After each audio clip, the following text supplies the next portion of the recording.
po si Edwin A. Marinas, nakatira sa Consuelo Norte, San Marcelo, Zambales. Nagsimula akong gumamit ng Vantage noong 2016.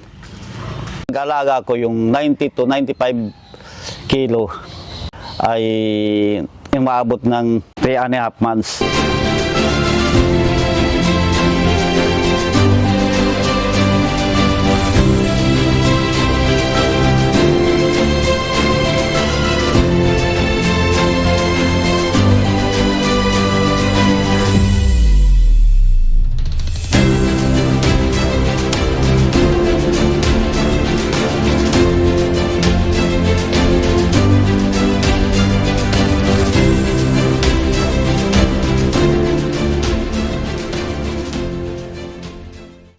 Natulungan ako ng premium feeds sa nakapundar kami ng piggery at saka yung mga crates ng inahin, yun nabili namin lahat yun.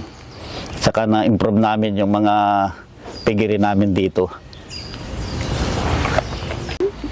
Kaya mag-Vantage na po tayo.